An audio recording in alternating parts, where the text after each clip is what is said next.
This is real Gnosticism. Very few people have the guts to talk about it openly. What you're about to see isn't religion. It's not cheap mysticism. It's the hidden map of human consciousness, a ritual that binds sun and moon, spirit and flesh, the human and the divine, in a single act of revelation. Aleister Crowley called it the Gnostic Mass. But what hides behind that name goes far beyond what history ever dared to admit. Few have understood its true purpose, and those who did were never the same.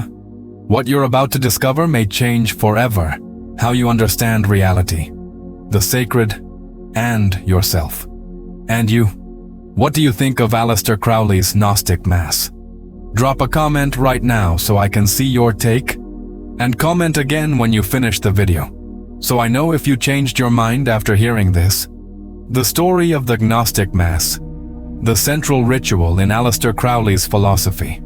The English mage who reshaped the 20th century by trying to fuse science, magic, and religion into a single mystical body.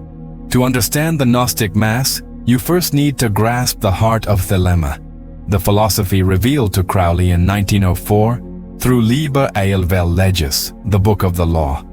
That's where the axiom is born. Do what thou wilt shall be the whole of the law. Love is the law. Love under will. But what does that mean? Crowley claimed the human being is a divine spark, a star, whose most sacred duty is to discover and fulfill their true will. The Gnostic Mass is the sacred theater where that revelation is celebrated. In my view, this is one of the most powerful and most dangerous ideas at the same time, because discovering your will takes real courage. Crowley wrote Liber XV, also known as the Gnostic Mass, in 1913 while in Moscow. He was part of Ordo Templi Orientis OTO, an order that, drawing on Masonic and Tantric models, sought to synthesize the mystical traditions of East and West. The Mass would be the public ritual of the OTO, the equivalent of the Christian Eucharist, reformulated in the light of Thelema. But there's an occult spiritual technology in this liturgy almost no one notices. In the Gnostic Mass, the temple is a microcosm of the universe. Everything has a correspondence. The altar, the elements, the characters, the gestures, the words. Every detail is carefully designed to reflect the union of the human and the divine, the masculine and the feminine, matter and spirit. The priest embodies the solar principle active and creative, the priestess, the lunar principle receptive and mysterious. Between them stands the chalice, the symbol of the Holy Grail, where spirit is poured into matter, and matter purified returns to spirit. It's the alchemical marriage, the sacred conjunction of sun and moon. As a student and practitioner of ceremonial magic, I've always felt these symbols awaken something inside us, not just outside us. Everything we do outwardly reflects inward and vice versa, but there's something deeper. Every stage of the Mass, every invocation, every gesture mirrors the inner process of the initiate. When the priest rises before the altar, he represents human consciousness, ascending toward knowledge of the holy guardian angel, the higher self, the divine spark. And when the chalice is raised, it symbolizes the realization of that union, man and God becoming one. However, the Gnostic Mass isn't a mere parody of Christian liturgy. It's its transmutation. Crowley wasn't trying to destroy the sacred. He was restoring its hidden sense. He said the ancient mysteries had been corrupted by dogmatic religion. Gnosis, direct knowledge of the divine, had been replaced by belief and fear. The Gnostic Mass arises as a modern revelation of the mysteries, an attempt to reconnect the human soul to the living experience of the sacred, without intermediaries. In his words, every man and every woman is a star. The Mass is the moment when all those stars align, each shining with its own will, yet in harmony with the cosmos. But how is this Mass celebrated? The temple is divided into 3 parts. In front, the sanctuary where the altar rests with the chalice, the host, and the book of the law. In the center, the nave where the people gather. In back, the western gate, the threshold between the profane and the sacred. The Mass begins with the entry of the priest, who is purified by the priestess. He puts on solar vestments and takes up the wand. The priestess then leads him to the altar, and the choir chants the hymn, "The sun, the sun, may your light illuminate us." The altar holds the elements of the universe, fire, air, water, and earth, represented by the lamp, the dagger, the chalice, and the bread. At the center, the book of the law, the symbol of modern Gnostic revelation. But before we continue this journey, let me introduce myself. I'm Gabriel Alexandre, and you're watching the Esoterica Mind Portal, a space for those who feel there's more than meets the eye. Every video here is like a call from your own soul, a quiet reminder of what you truly are. So if this resonates with you, subscribe now and hit the bell so you can keep walking these mysteries with me. Drop a like too, it's the fuel that keeps this light burning. And share this with someone who needs to hear it. Help others wake up as well. This topic was suggested by Edward Jones, and I want to know, what subject do you want to see here next? Type it in the comments. The one with the most likes will inspire the next video. Now, let's get back to our documentary. Crowley wrote every word with almost mathematical precision. To him, liturgy wasn't just poetry, it was pure ceremonial magic, where the word creates reality. That's why every line has rhythm, cadence, and vibration. "You who are myself, and yet different from me," says the priest to the priestess. "Adore me with fire and blood." It's the meeting of man and the goddess, of microcosm and macrocosm. The rite culminates in the consecration of the host, called in the Mass the cup of ecstasy. It's the moment when the priest consumes the bread and wine and distributes them to the congregation, saying, "There is no part of me that is not of the gods." That sentence sums up all of Thelemic theology. There's no separation between human and divine, because the divine is the very essence of existence. But what does Gnostic mean in Gnostic Mass? To understand that, we need to dive into the ancient Gnostic tradition, a spiritual current that arose in the first centuries of Christianity and saw the material world as a veil over divine light. For the Gnostics, knowledge gnosis was the key to liberation. The awakened person perceived the universe not as a prison, but as a mirror. Crowley reinterpreted that tradition through the lens of his own philosophy. Thelemic Gnosticism doesn't deny the world, it consecrates it. Matter isn't cursed, it's the vehicle of revelation. Thus, the Gnostic Mass celebrates light incarnating in matter, the descent of spirit to redeem and glorify the flesh. Decades later, OTO scholars and priests began exploring the meaning and practice of this ritual more deeply. From that came To Perfect, This Feast, a performance commentary on the Gnostic Mass, written by James Wasserman and Nancy Wasserman. The book doesn't just comment on Liber XV, it unveils it as a living work, analyzing every detail of the performance, from vestment symbolism to the positioning of participants. To Perfect This Feast isn't just a liturgical manual, it's a mirror of the initiatory path itself. It shows how the Mass isn't something you watch, it's something you live. Every participant, from the priest to the congregation, is staging the cosmic drama of creation and illumination. The work shows how every gesture is a key. When the priest raises the wand, he's not just representing the sun, he's invoking the inner sun, the center of consciousness. When the priestess parts the veil, it isn't merely symbolic, it's the opening of the veil of Isis, the revelation of the mystery. Crowley always said true magic is the art of causing change in conformity with will. The Gnostic Mass, then, is supreme magic, the change of human consciousness into divine consciousness. But to someone who's never attended a Gnostic Mass, it might seem strange, even provocative. And indeed, Crowley wanted it that way. He believed the sacred had to be rebuilt through shock, the shock of the symbol that breaks conditioning. In an age of materialism and dogma, the Mass appears as an act of spiritual liberation. That's why To Perfect This Feast insists the Mass shouldn't be understood only intellectually, but lived sensorially. Sound, the smell of incense, the rhythm of the voice, the heat of the candles, everything is part of the invocation. It's mystical theater, where the spectator is also the initiate. I've always found it fascinating how rituals like this engage all the senses. It's almost impossible not to feel something deep, even if you don't believe in magic. And there's something profoundly human about that.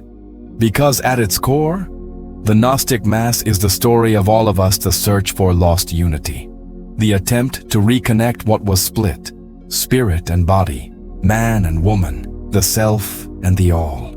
As the priestess lifts the veil and reveals the altar, the viewer is invited to lift the veil of their own soul. In that instant, the temple stops being a physical space. It becomes the human heart itself, where the mystery is consummated. And maybe that's why, more than a century after its creation, Liber XV is still celebrated by Thelemic communities around the world, because, more than a ritual, it's a mirror of awakening.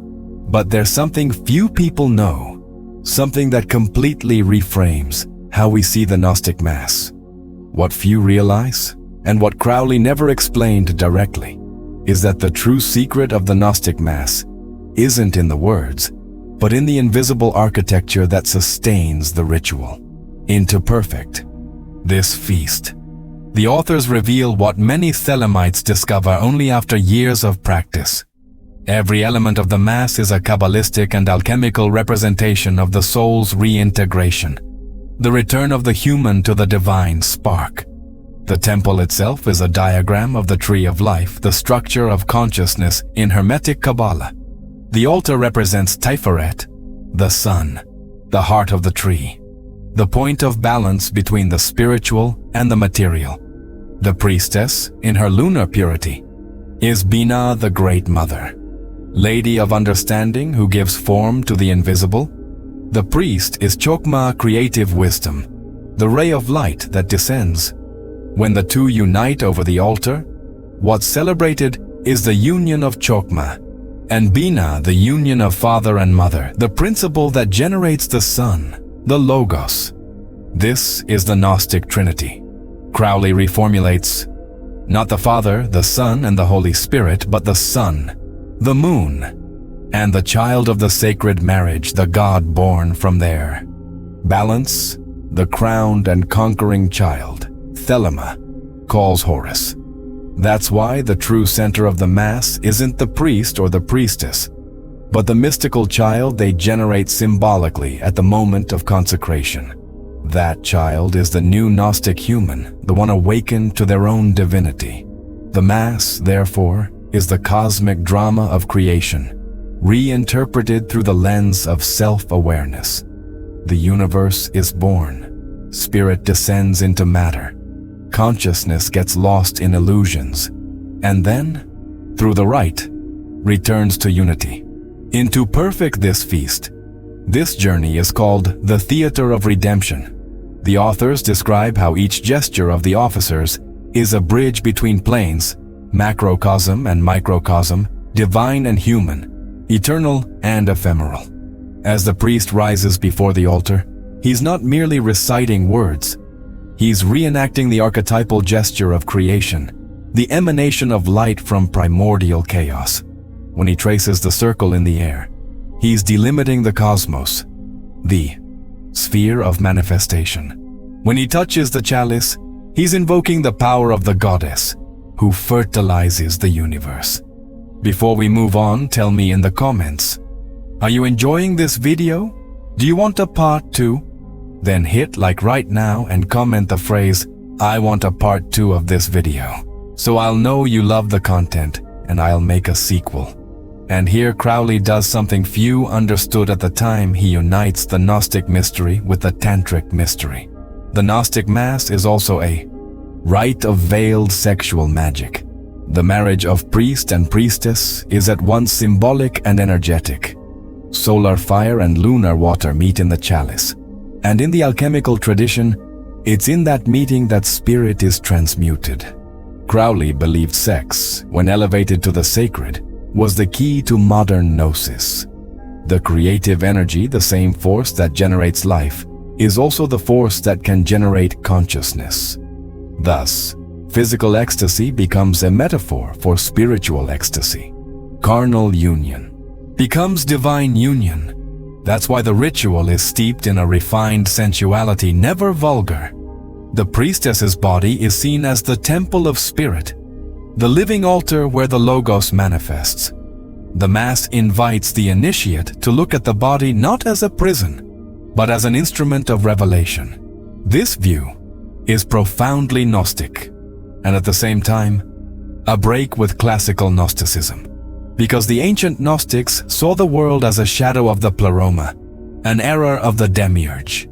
Crowley, reinterpreting the myth in the light of Thelema, declares, "The world is divine because it's the expression of will. The demiurge isn't an enemy, it's the self itself, manifested in flesh."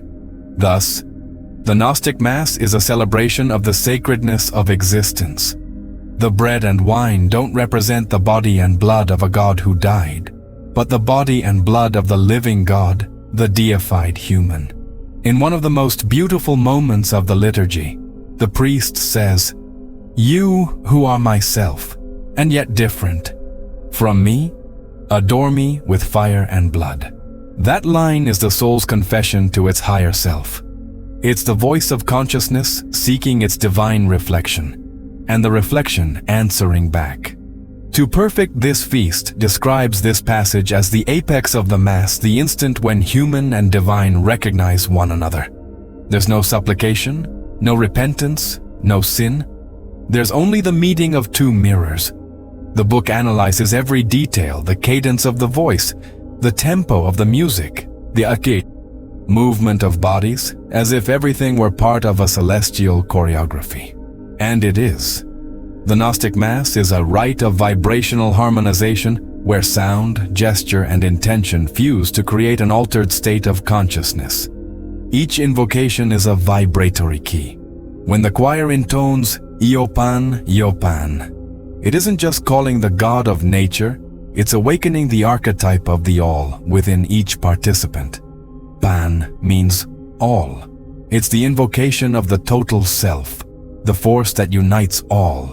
Contradictions.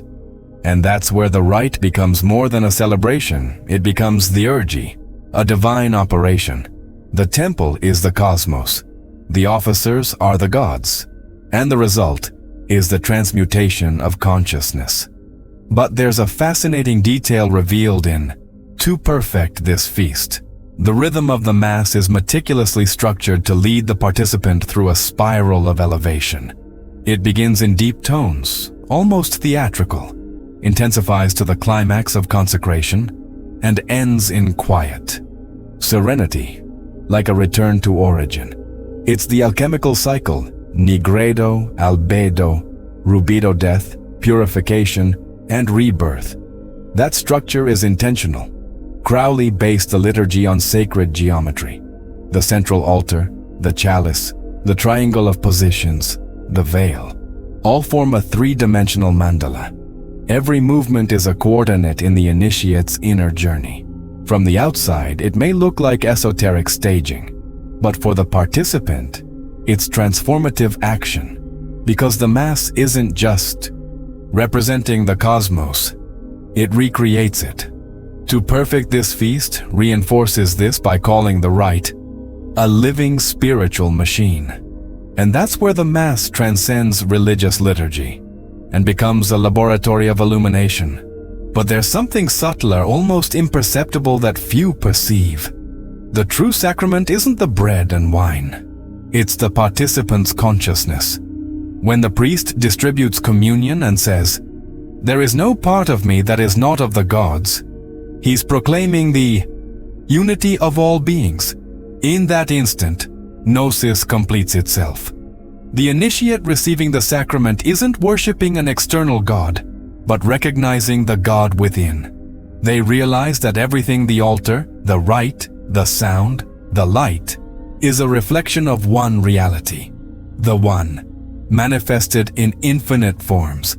Crowley called this state knowledge and conversation of the holy guardian angel. The moment you discover you were always divine, but had forgotten.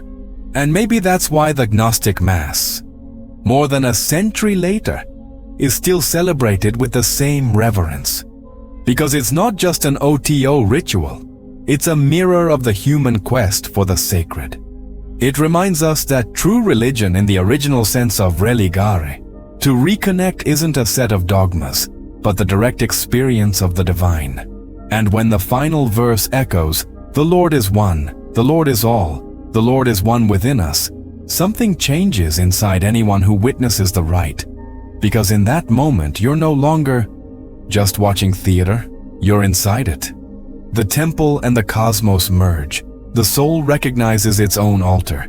Yet there's an even more hidden layer, tucked beneath words and forms. A secret to perfect this feast only hints at, never fully reveals. It's the mystery of why Crowley chose the Mass as the vehicle of the new Aeon of Horus. And that choice, seemingly symbolic, holds a meaning that rewrites what we think about religion, magic, and the spiritual future of humanity. Here's where Crowley left the clue to the new Aeon, a clue that rewrites the very meaning of religion. Aleister Crowley's choice of the Mass as Thelema's supreme ritual wasn't an anti-Christian provocation, as many assumed. It was, in fact, a gesture of deep symbolic wisdom. Crowley understood that in Christianity the Mass had become the central liturgy because it staged the greatest of all mysteries, sacrifice and communion with the divine. But in his view, humanity had distorted the symbol. Sacrifice became martyrdom, communion, submission. Spirituality turned into guilt. Liber XV, the Gnostic Mass emerges as a redemption of the ancestral rite, a correction of the spiritual error that marked Western civilization. There's no blood spilled, no death, no sin to be expiated. There is a celebration of life. The altar isn't a tomb, it's the womb of the goddess. The priest isn't a martyr, he's a creator. The host isn't the body of a crucified God, but the living body of light that dwells in all beings. In essence, the Gnostic Mass represents the birth of solar consciousness. And that's exactly what Crowley called the Aeon of Horus, the new spiritual era succeeding the Aeons of Isis and Osiris. In the Aeon of Isis, humanity venerated the Mother Nature and her cycles, the mystery of creation. In the Aeon of Osiris, the worship of the Father dominated the world, with patriarchal religions based on dogma and sacrifice. But with Horus, the crowned child, comes the time of self-deification, the Yi, recognition that the divine isn't outside, but within every human being. That's why Thelemic Gnosticism is both a philosophy and a theurgy. It doesn't propose worshipping Horus as an external god, but awakening the inner Horus, the solar principle, the awakened consciousness that knows who it is, the luminous center that radiates will. In To Perfect This Feast, this idea is explored masterfully. The authors describe how each performance of the Mass is, in itself, an act of alignment with the consciousness of the new Aeon. When the priest raises the wand, he's symbolically raising the standard of Horus. When the priestess parts the veil, she reveals not just the altar, but a new spiritual world, unfolding a world where man and woman, body and spirit, desire and purity are no longer opposites, but expressions of one force. And that force is will. Not egoic will, but true will, the essential direction of being. The Mass is a ritual of alignment with that will. The initiate learns that living in harmony with it is living in union with the all. Crowley believed this was the true meaning of gnosis, direct, intimate knowledge of one's divine purpose. Know thyself, said the Delphic oracle. The Gnostic Mass is the symbolic drama of that self-knowing. When the priest consecrates the chalice and speaks the words, "There is no part of me that is not of the gods," he proclaims the realization of gnosis. The one who speaks is no longer the man, but the awakened God within the man. And all who listen, if they do so with an open heart, are transformed as well. In To Perfect This Feast, this passage is described as the moment when time stops. The atmosphere shifts, and the temple becomes an axis between worlds. Communion is more than a gesture, it's a change of state. The initiate drinks the wine, eats the bread, and for an instant feels part of something infinitely greater. That experience, this fusion of human and divine, is what Thelemic Gnosticism calls the true Mass. Everything else, the symbols, the words, the theater, are only paths that lead to that state. But there's more, something that links the Gnostic Mass not only to modern spirituality, but to humanity's spiritual destiny. Crowley saw the world entering a new cosmic cycle, where the old religions rooted in guilt and submission would dissolve. He foresaw science and mysticism converging, humanity finally recognizing its divine nature and assuming its role as co-creator of the universe. The Gnostic Mass is the prototype of that new cult, a cult of inner light, free of hierarchies and dogmas. The priest and priestess aren't authorities over the sacred, they're mirrors of the sacred inside every participant. To Perfect This Feast explains that the Mass's open structure, no moral imposition, no catechism, no proselytism, is what makes it universal. It's a liturgy any awakened soul can understand, regardless of tradition, creed, or lineage. The book's title, To Perfect This Feast, carries a double meaning. On one hand, it refers to refining the physical ritual postures, pacing, precision. On the other, it refers to inner refinement, making oneself worthy of the divine feast. The feast is existence. Perfecting it is living in accord with will, and that feast is eternal. Every Mass celebrated reflects the great cosmic Mass the universe celebrates in itself. The stars burn like candles. The planets wheel like celestial choirs. And human consciousness, upon awakening, realizes it was always part of that liturgy. There's a passage where Nancy Wasserman writes, "The Gnostic Mass is not an act of worship, but of remembrance. We remember who we are." That's the essence of gnosis, remembering. Remembering we were never separate from the divine, only asleep within it. The Mass, then, is the awakening from that dream the moment spirit remembers it is spirit. And that's why Crowley conceived it not as a closed ritual, but as a living work of art, a model for how life itself should be. Lived with intention, with beauty, with awareness, with ecstasy.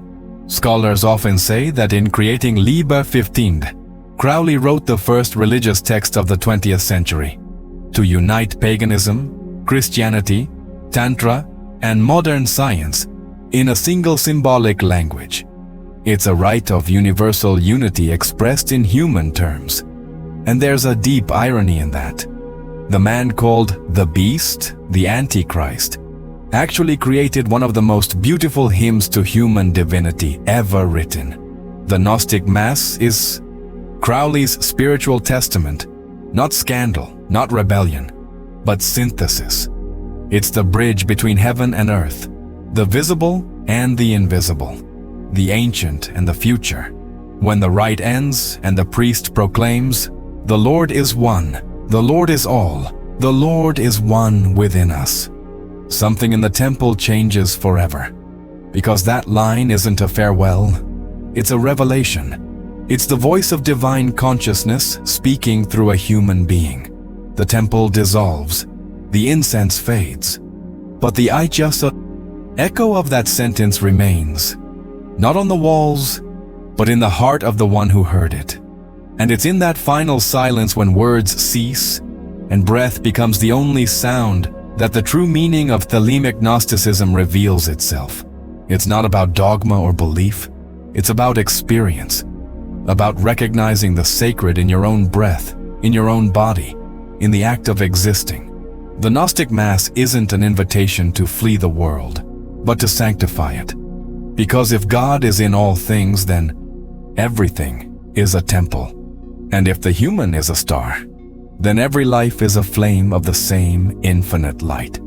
That's why, more than a century after its creation, Liber XV is still celebrated because it speaks a language that transcends eras, the language of remembrance. And as we study to perfect this feast, we understand there is no outer rite that can replace the inner Mass. The instant when each human being awakens and says to themselves, I am part of the all. I am will made manifest. I am the perfected feast. In this moment, the veil closes. The altar dims. The temple returns to silence. But the rite continues inside the one who witnessed it. And perhaps that was Aleister Crowley's true purpose. Not to create a religion, but to rekindle, inside each soul, the lost memory of the divine. Because at the end of all liturgies, all words, all rituals, only one truth remains. Do what thou wilt shall be the whole of the law. Love is the law. Love under will. Which line hit you harder? There is no part of me that is not of the gods. Or every man and every woman is a star. Comment which one and why. And with that line, the circle closes. The Gnostic Mass, Thelemic Gnosticism, and the human journey itself find their point of return. The beginning and the end are the same, the one, and the one is within you. So did you change your mind about Aleister Crowley's Gnostic Mass? What do you make of all this? Tell me in the comments so we can keep this conversation going. If you've made it this far, it's because something in you resonated with this message. And that tells me a lot. It means you feel the call to look deeper into the symbols, the numbers, and the mysteries of consciousness. Now tell me in the comments, do you want a part 2 of this video? Type, I want a part 2 of this video. That way I'll know this journey moved you, and I'll prepare the continuation especially for you. If you like this, check out our profile. There's a lot more that will expand your vision even further.